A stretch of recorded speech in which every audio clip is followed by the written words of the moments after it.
Hey everyone, welcome back to the Real West Michigan podcast. I'm your host, Eldon Palmer, and this is our special In Case You Missed It episode. Over the past few months, I've had some incredible conversations with some amazing guests right here in West Michigan. Each has a unique journey and powerful lessons to share. Today I'm bringing you the highlights, the best insights, stories, and moments from our first 4 episodes. Let's kick things off with Dan Korhorn. So Dan shared his honest take on building a business, balancing a family, and navigating life's challenges. Dan grew up on a farm with a deep work ethic that a farm life will give you. He reflects on these in his balance between work and family and shares lessons that he's learned about managing people's emotions in both life and business. One of the most powerful moments Dan shared was his candid thoughts on dealing with cancer and how it's changed his perspective on what really matters. Young kid, my dad had worked at the local farm around the corner, William Boss Greenhouse, still in existence. And at the time, there was Coetsier across the street, and their family. They're actually related, but it was one business back then. And I don't know, maybe 8 or 9 years old, it was time to go to work. And so it was bean picking time. And so little Dan got on his bike and rode over the mile. And this was back when kids could ride their bikes, when they wanted. And I got paid 10 cents a pound to pick green beans in the mornings for a couple days a week. So that's where it started. Evolved out of that. There was, in the same neighboring farmland, there was a celery farm. And so I spent the bulk of my young, early youth and teenage years on a celery farm in the summertime, sitting on a celery planter and getting to the harvest time, carrying irrigation pipes down a 500-yard field and, goose stepping over wet celery and after school harvesting cabbage and still driving it down to J. Bestman and delivering it in a Ford Custom Deluxe with a 3 on the tree when you're 17 years old. So, and then I transitioned into the neighboring greenhouse. It was, more year-round work. And so one of my best friends and his brother owned that company, still in existence. And that's kind of my young through high school years was mainly farming and whether it would be, perennials, annuals, greenhouse, vegetables, things like that. So that's where it all started. Yeah, it was kind of similar. Like when you're kind of around the edges, like picking asparagus and throwing hay was kind of my first gigs. And when you were the young one, hard you were work the one in the loft of the barn on a Saturday at 6:30 at night, unloading the elevator when it's 130 degrees. Yeah, I know the feeling. That's tough, but it teaches you work ethic for sure. It does. Everything else, education, becomes easier after that. So how does having the family and the expectations there go along with running a business? Challenges with that, and how do you make time for family and balance that? Well, at the beginning, it was way out of balance. I remember still vividly the criticisms, and I would hear it from people. It's like, you're always working, you're always working, you're always working. Well, I'm trying to build a business, and so I would leave the house by 8 or 8:30 in the morning. I might come home for dinner, and I might be out until 9 o'clock at night, and I'd work better part of a day on Saturdays, and I did that. I think till my oldest, maybe 4 or 5 years old, and they were maybe when they were a little younger than that, but and that's what it took. And then it transitioned into a business where we have 3 locations, 14 employees, I think, between full and part-time. We have some admin staff that fills in seasonally. And, I'll be somewhere and, I'll hear from my mom, well, do you ever work? Well, which way do you want it? Either I work too much or I don't work enough. So, So it took a few years to find the balance, and now this time of year is tax, and we have a pretty thriving tax business, so it's probably a little out of balance right now just because of the workload and the time constraints that things have to be done. But we've balanced it out within our office and even our staff that our office is closed on Fridays all summer. We have such a short summertime, so we've given everybody the opportunity. It's like, hey, Monday through Thursday, and enjoy 3-day weekends from Memorial Day to Labor Day. So. Yeah. It's been a process to find the balance, and there's going to be times where it's out of balance for sure.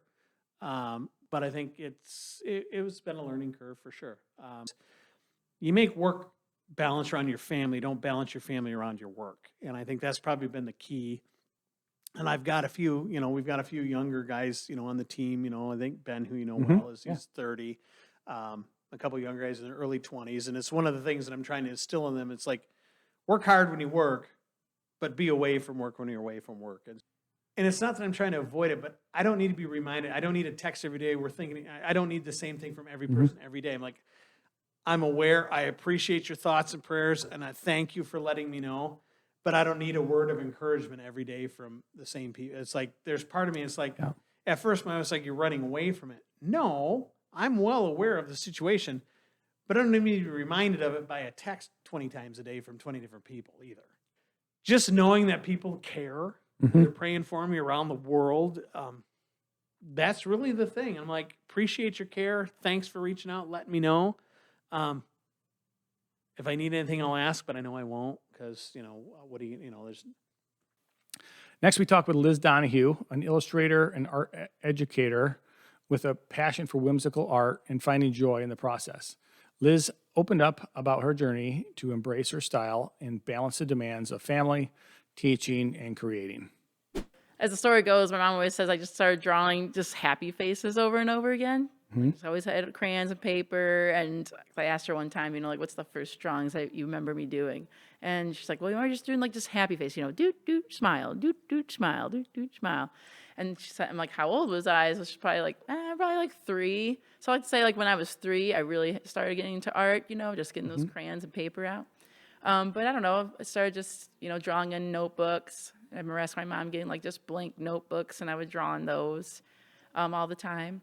And so like in preschool and kindergarten, and I remember in first grade just having just little notebooks of drawing like faces and animals and things like that. And it was mostly just cartoons and things. So just things I make up, like people, I really like Disney princesses and things like that. So just trying to draw, girls with like long pretty hair and lips and makeup and drawing animals and things that I liked. It wasn't until probably like middle school I really was into video games, so I tried and draw a lot of video game characters and cartoons from TV. So things like SpongeBob and Rugrats and like all the 90s cartoons. Now that I think about it more, it's probably more in elementary as well. Just just drawing cartoons and things like that I liked. And then we got into more like drawing bands or musicians that I really like. So yeah, some of that whimsical, children's type art was really some of the stuff I liked the most. I saw some of your recent mushroom and frogs and toad type stuff. And then back in our prize, you had these farm animals that were really cool. I thought you could do a whole lot with them. Yes, it was just that's exactly really what I fun. thought when I was explaining that. So I'm glad you brought that up, because when I made those back in college, because I was wanting to get more into art prize. So long story short, those animals you're talking about was kind of just a random story. I asked somebody to just give me some just random animals and asked if they could be friends. And I started just kind of imagining like, well, maybe it's because, one was just very, I can't think of the right word, but he was very like, thinks he's all that because he can spin plates. And the other animals were he thought they were just jealous. So he leaves to go to the circus, and he realizes that all the other animals there are just like him and treating him the same way. I think they're all great and talented, and, that he's not that great. So he goes back to his friends realizing like, oh, I just been treated the same way. Like I just treated my friends. So when he comes back, he decides to teach them how to spin plates. So that's what the illustrations were all about. And that's kind of we realized I really like making stories and or based on either experiences or just memories. So some of my other illustrations at that time this is probably the end years in college, were a lot about memories. So when I worked I was a camp counselor at Center Lake Bible Camp, and then I was also with my friends at church doing like a bluegrass kind of fundraiser for our mission trips, that I made illustrations for those things, but like an animal whimsical kind of form. So like my camp counselor days, a lot of the animals were, like little campers, like all these little animals and things, or like, swimming at the lake. And then the bluegrass group kind of fundraiser thing was all these barnyard animals with instruments and having like a party. So yeah, now that's kind of what I'm doing, going back to those things. That's why I really like being an art teacher in a ways, because kind of like what we were mentioning before, is just like putting the playfulness into teaching. So as I'm making like an example for the students, I'm like, ooh, I kind of like this. And that's kind of like my creative outlet when I can't create or sit down, like say, like go to the studio or go at home and sit at my kitchen table and make something I want to make. I kind of get that release in a way when teaching like art with children. Yeah. So I start getting into like making the examples, or sometimes if I'm lucky enough to be able to sit alongside them and make art with them. and do the things that they're doing. So kind of get my creative fill in that way when I can't sit down and be like, I'm going to make the things I'm hoping to make. I think there's a couple things, I just turned 50, a friend of mine, we're kind of business entrepreneurship, creative, a little bit of everything too. Like we feel like we're good at a lot of things, but not great at one thing. But also, somebody else remind me, you don't have to be, being great at one thing isn't necessarily the best. We don't need everybody to do that either.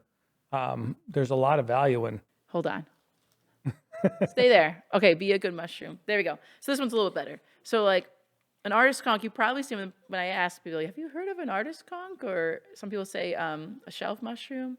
They say no. Stumper or but then when I say oh, well, have you seen it like walking down the woods and you've seen a mushroom kind of stick out like this? And they're like, yes. And I'm like, okay, that's most likely one of these. And so an artist conch mushroom is a shelf kind of mushroom that grows out like this. My hand's like the log or the wood or the stump.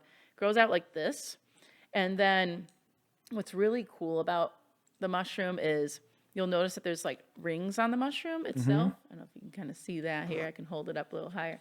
But there's rings on the mushroom, and each of these rings, just like rings of a tree, show its age. The rings of the artist conch shows the number of rainfalls that have happened. Really? And the width of that ring shows how long it's been raining. And if I turn on its side and see how it's kind of lumpy, because each of those rings, however high the ring is, shows how heavy that rainfall was. Interesting. Yeah. I had no They're idea. from Michigan mushroom hunters. And I thought that's crazy. So it's kind of like its own like weatherman in a way. Yeah. It kind of shows a little bit about its life. It's got a story there. Yeah. Exactly. Like kind of like the life of the mushroom, how long he's been kind of sitting there. And some people say, does that mean like that's how old the mushroom is? And I would say not necessarily, because it could rain, multiple times a day, or like not rain for a few days. But that's kind of how mushrooms grow from what I'm still learning about fungi. But sure. They get all that moisture from the rain, and then they start growing and taking on those nutrients. So he just starts to expand. These can get really big. There can be really, really small ones. So I've made ones that are like really little. They can sit like on a windowsill. Probably the biggest one I have is like dinner plate size. But there's ones that can get as big as people can sit like on the shelf of the mushroom, apparently. That's crazy. Yeah. Fungi just keep growing until they break off or something eats it, or So like when it's harvested from the tree to be used for art, is it soft? Is it hard? What's the texture of that? Good question. So this is what it looks like on the top, and then on the back, it's a little more smooth, and usually it's white. But sometimes it gets discolored because of rain or other things that get to it. So this one's a little darker. So when it's first cut, it's very porous. So there's like all these little pores, and you can actually press your finger into it, and it actually starts to bruise. It actually can hold your fingerprint like exactly, and it stays there. Hey guys, thanks for watching the podcast today or listening online. We just want to say thank you to the Palmer Group, our sponsor today. That's myself, Elizabeth, Joni, and the rest of the crew at 616 Realty, who help us help you. Whether you're looking to buy, sell, build, or have any other real estate problem, we'd love to help. We are the real estate problem solvers here in West Michigan. For more information, thepalmer.group, or reach out to us in the comments here. Thanks. Enjoy the show. From there, we shifted gears to Cameron Embers, owner of Emberly Digital. Cameron shared honest reflections on fear, creativity, how to keep moving forward even when perfection feels out of reach. I like to talk about, like, if you're trying to succeed at something, lower your time to live as much as possible, right? And what a lot of people will do is they try to increase their development time, right? So they say like, okay, I'm going to work on this longer before I put it live. Oh, sure. Right? And I'm going to have a long, development time and a low TTL, and a high TTL. And basically the idea is really to like shorten your time to live as much as possible, and then iterate as much as you can on the development time, because it just, you don't know that the stuff you're building is going to be useful to a real customer anyway.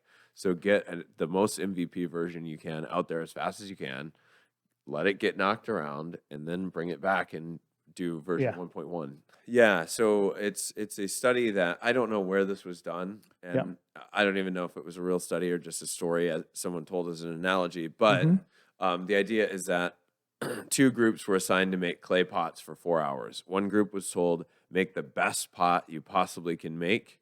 You have 4 hours to make one pot, and it's got to be the best. And so they set to work on that. And the other group was told, make as many clay pots as you possibly can. Don't worry about quality. Make them as fast as you can and just get as many done as you can in the 4 hours. And so you would think, okay, well, the group that, worked harder and spent more time on their pots is the group that, would have the best quality. Turns out the group that did them as fast as possible actually made way better pots. Maybe their first one was trash, but, maybe their first 10 were trash, but no worries. They made 50 of them, so 40 of them now have superior quality to the one that this other person made, because now they know, oh wait, I have to have this mixture of clay, and I know how to do this part, and I know how to craft it properly. You know what to expect. People's perception is always so related to like what they are experiencing, what they have experienced, how they're feeling at any given moment, right? Like people might be in a really horrible state, like really miserable and depressed, and then they and then they just like perceive you because they're looking through that lens. And so people are going to perceive you negatively all the time anyway, like regardless of whether you do stuff or don't do stuff, or you can you can hold back and play it safe, and people judge you for playing it safe. You can get out there and do it, and people judge you for doing it wrong, or even trying. And this is the one I was thinking of, like, teach the why. So never do anything for a client or internally without teaching everyone involved why it matters. Yeah. So that's always been super important to me when dealing with anybody or anything. It's like I hate, like, math was always tough because I want to know why the calculation worked. Yeah, I needed the concept behind it. Right. And so I was okay at math, but not amazing, because I just always sucked so much time. And I want to know why. I want to know the concept. Totally. And even in doing something, or somebody is doing something for me, it's definitely helpful. So teaching the why, I think that's a great one. Finally, we wrapped up the series with Shawn Loney of Tapestry Rockford. Shawn's mission is to bring people together and provide practical support for those in need in her own special way. She's a living example of how small acts of kindness create big ripples in a community. Turns out that while we were gone, and this tragically happened about a mile from our shop and a mile from our house, there was a home fire. And word got to the Sheriff's Department of Tapestry. The deputy called, said, I'm aware of your organization. I'm sorry I haven't had a chance to come out yet, which I was flattered. I'm hoping he does. But said that we heard you can help. And I said, absolutely. So I spent a little bit of time on the phone with the deputy and then the victim advocate after this house fire, trying to find out what their immediate needs were. And put out some stuff on social media, had a bunch of people reply with how they were willing and able to help. We collected some funds, we collected clothing. The day we came home, I took in all of the donations that were offered, met with the victim advocate the next morning, and the brother of the victim provided a large suitcase full of children's clothes immediately, because that's what we had in, and some hygiene items, brand new undergarments, socks, any of the things that their son, that 9-year-old, I believe, son would need. And then the next step was to collect clothing for the father. So we looked at the clothes that we had in our adult size room, put out a special request, got another whole bag delivered to them the next day. So that's awesome. That was awesome. It was awesome that we had the things for the kids to help right away, and that we were able to get the items in to help his father.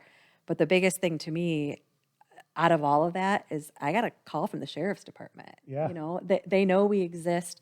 They know we can help, and they came to us to ask. So that's just another thing that helps reinforce that what I'm doing is right. It's necessary, and it's seen, and it's helping. So, and I think the biggest hang up is that people don't know how to offer what they have to give. And I think when I was joking about being a matchmaker and things like that, it really is, I really am. I'm able to match people who have things to give with people who have a need, and it's fun. Win, win, win. It really is. Yeah, it really is. It's very fulfilling for me. It's very fun. I love when the stories, have a happy ending, and I love when we find just the perfect item for someone, and it's just been really fulfilling for me personally to see these things that I joked about, dreamed about, thought might be a really cool idea or something fun to keep me entertained, and to see it coming full circle and really helping has been awesome. I've had people ask if I'm going to take on more, if I want to grow, if I want to become profitable. A lot of different questions have been asked. And the answer is no. I prefer to stay small. I prefer to stay personal. I prefer to keep it as a very awesome, helpful hobby, because then I don't have that panic and that pressure. I'm able to do only what I can do. And everyone has been very receptive of the boundaries that I've set with, I only work during appointment hours and things like that. So the balance of, picking up from people and giving what I give, coupled with the unique hours that we keep, seems to be a good balance right now. And I don't really think I want to go beyond that, because I start to lose that personal touch. And if I'm required to do something or forced to do something, it will lessen the enjoyment. So there was a sermon at the church I go to, and part of there was a video about this organization in Oxford, which is closer to where I grew up. And she's, I've got to find this. You won't believe it. So she pulled up on her phone this little segment of a group called Oxford Open-Handed. And turns out it was started, and I hope this is accurate, by some teachers and moms in that community who also started collecting clothing items for kids that they knew had a need in their building, and it spread to the garage, and it eventually connected with a church who gave them a space, and they did what I wanted to do. So first of all, it brought me to tears. Second of all, it was incredibly inspiring. And third, it gave me the confidence that, okay, this is a real thing. This idea that I had isn't just some pipe dream. This is a real thing that people are doing, and it appears to be working.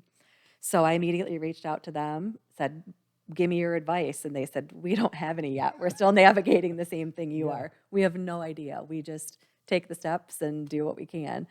So they said, just go for it. Good luck. And that's really all it took for me. And that was, like I said, then I just set up all my things, got all my ducks in a row, and went for it. For a while, it was, every day I'd wake up and be like, what am I doing? Where is this going? And then all of a sudden something snapped, and the cart went before the horse, and it was going faster than I could catch up. And here we are today, still chasing the dream.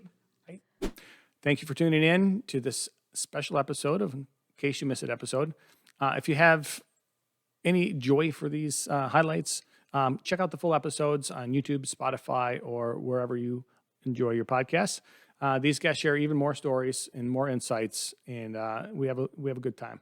If you're enjoying these conversations, please leave us a rating or review. It really helps others find the show. And as always, if you have a story to share or a guest you'd like to hear from, drop us a message in the comments, and we'll be happy to connect. Until next time, I'm Eldon Palmer. This is the Real West Michigan Podcast. Keep exploring, keep learning, and keep creating your story. Thank you.